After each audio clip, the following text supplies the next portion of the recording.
ఇది మెయిన్ గా ఎక్కువగా సెలబ్రిటీస్ కూడా దీన్ని నమ్ముతున్నారు. అవును మేడం. అంటే ఈ పేర్లోనే కరుంగలి మాల అని ఉంది. అంటే జనరల్ గా మాల అనేది అయ్యప్ప స్వామి మాల, ఆ అవును. అమ్మవారి మాల, అవును. ఆంజనేయ స్వామి మాల ఇట్లా వింటా ఉంటాము. సో ఇలాంటికి సంబంధించింది అనుకోవచ్చా? ఇలాంటి కాదు వాటికి? మేడం, కాదు. అందరూ అదే ఒక అపోహలో ఉన్నారు. మీరు అవును. అన్నట్లుగా ఇప్పుడు అయ్యప్ప స్వామి మాల, ఆంజనేయ స్వామి మాల, దుర్గామాల, భవానీమాల, అవును. శివమాల ఇవన్నీ పర్టికులర్గా ఒక డేస్లో మనం ధరిస్తాం. హుహుహు. అది 21, 41 అని పర్టికులర్గా డేస్ ఉంటాయి. ఆ డేస్లో ధరిస్తాం ఆ మాలని.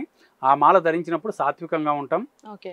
మనము మంచం మీద పడుకోము, కింద పడుకుంటాము, నాన్ వెజ్ అలాంటివి తినము, చెప్పులు కూడా వేసుకోము, అవును. ఒక డ్రెస్ కోడ్ ఉంటుంది వాటికి. అవును. కానీ ఈ మాలకు అటువంటిది ఏమి ఉండదు. చాలా మంది ఏంటంటే మార్కెట్లో అపోహ సృష్టిస్తున్నారు. అవును. మీరు ఈ మాల వేసుకొని వాష్రూమ్కి కూడా పోకూడదు, ఓకే. ఒకవేళ వాష్రూమ్కి వెళ్ళి వచ్చినా స్నానం చేయాలి, రకరకాలుగా చెప్తున్నారు. అటువంటి ఏమొద్దు. ఇది ఏమైనా పర్టికులర్గా వేసుకునే మాల అయితే కాదు. ఓకే.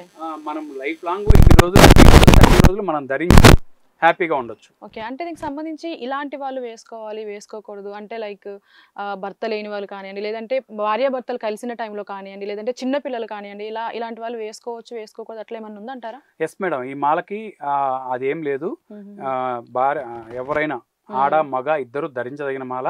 ఓకే. చిన్నపిల్లల నుంచి పెద్దవాళ్ళ వరకు, పండు ముసల వరకు అందరూ ధరించదగిన మాల. ఓకే. ఈ మాల మీరు అన్నట్లుగా ధరిస్తే కొన్ని నియమాలు అయితే ఉన్నాయి. ఓకే. ఆ నియమాలు పాటించండి. పాటించాలి. అవేంటంటే నెంబర్ 1, హ్మ్. ఈ మాల ధరించినప్పుడు మీకు ముఖ్యంగా లేడీస్ ఉంటారు కదా, హుహుహు. వాళ్ళకి నెలసరి సమస్య ఉంటుంది. అవును. ఆ టైంలో మటుకు తీసి ఇంట్లో దేవుడి దగ్గర పూజ గదిలో పెట్టే ముందే కొంచెం పసుపు నీళ్ళు చల్లండి. హుహుహు. అంతేగాని పసుపు నీళ్ళలో చల్లి తర్వాత పాలల్లో ముంచి అలా వద్దు, అలా పనులు చేయొద్దు అసలు. ఓకే. ఎందుకంటే మాల పాడైపోద్ది. ఓకే. ఓకే. అంత తప్పనించి ఇంకేం లేదు. లైట్గా పసుపు నీళ్ళు చల్లి మీరు కాకపోయినా మీ పక్కన ఎవరైనా ఉంటే వాళ్ళ ద్వారా దేవుడి గదిలో అయినా ఏదైనా సేఫ్ ప్లేస్లో అయినా పెట్టించండి. ఓకే. ఓకే. తర్వాత అయిపోయిన తర్వాత మరలా పూజ చేసుకొని మరలా పసుపు నీళ్ళు చల్లి ధరించండి. ఓకే. అంతే. తర్వాత మగవారు కానీ ధరిస్తే, మగవారైనా ఆడవారైనా ఇంకెవరైనా ధరిస్తే, మీకు పాజిబుల్ ఉంటే నాన్ వెజ్ తినేటప్పుడు హుహుహు. ఈ మాలను తీసి పక్కన పెట్టుకోగలను అంటే తీసి పక్కన పెట్టి నాన్ వెజ్ కానీ డ్రింక్ కానీ చేయండి. చేయొచ్చు.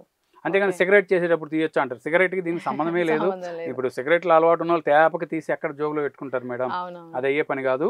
పాజిబుల్ ఉంటేనే నాన్ వెజ్ చేసేటప్పుడు పక్కన పెట్టండి. హుహుహు. లేదు అంటే మనం ఉండే బిజీ లైఫ్లో బయటకు వెళ్తాం, ఎక్కడెక్కడికో వెళ్తాం, అవును. అక్కడ తీసే పాజిబిలిటీ ఉండదు. హుహుహుహు. అప్పుడు వేసుకొని మీ పని మీరు చూసుకోండి. చూసుకోవచ్చు. తర్వాత మీరు అన్నట్టుగా వైఫ్ అండ్ హస్బెండ్ కలిసినప్పుడు నైట్ టైం ఆ టైంలో తీసి పక్కన పెట్టండి. హుహుహుహుహు. అంతే. ఇంకా అంత తప్పనిచ్చి ఎటువంటి నియమాలు